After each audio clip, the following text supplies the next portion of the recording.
女娲补天，作者袁珂。女娲创造了人类以后，许多年来，宇宙平静无事，人类一直过着快乐幸福的日子。不料有一年，宇宙却莫名其妙地发生了一场大变动。看啊，半边天空倒塌下来，天上露出些丑陋的大洞。地面上也裂成了一个个黑黑的深坑。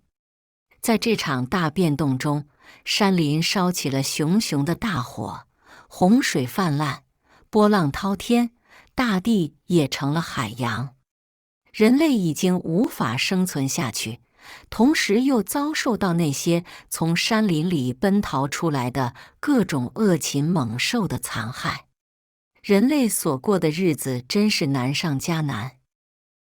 女娲眼见自己的孩子遭受到这么可怕的大灾难，痛心极了。她没工夫去探究宇宙毁坏的原因，只能立刻想尽办法来修补这残破的天地。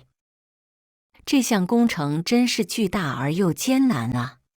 可是，慈爱的人类母亲女娲，为了她心爱的孩子们的幸福，一点也不怕艰难和辛苦，勇敢地挑起了这个重担。他先在大江大河挑选了许多五色石子，燃起一把大火，把这些石子熔炼成糊状的液体，再拿这些糊状的液体去修补天上的破洞。他担心不好的天空又在倒塌，便杀了一只大乌龟，斩下它的4只脚，竖立在大地的四方，代替折断了的天柱。这些柱子都很结实，天空再也没有倒塌的危险了。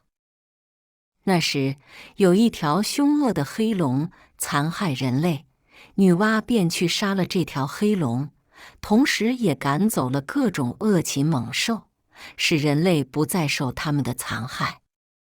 接下来，女娲又去对付那还没有平息的洪水。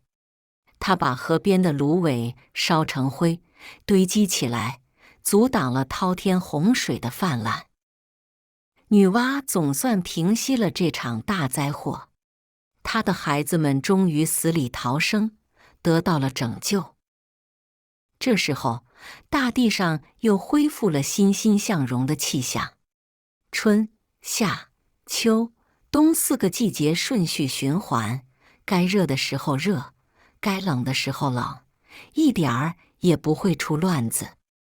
恶禽猛兽死的早已经死了，不死的也渐渐变得温顺，可以和人类做朋友了。原野里长满着天然的果菜，人类只要花一点力气采摘，就可以吃个饱。从此，人类自由自在，无忧无虑，快快乐乐地生活着。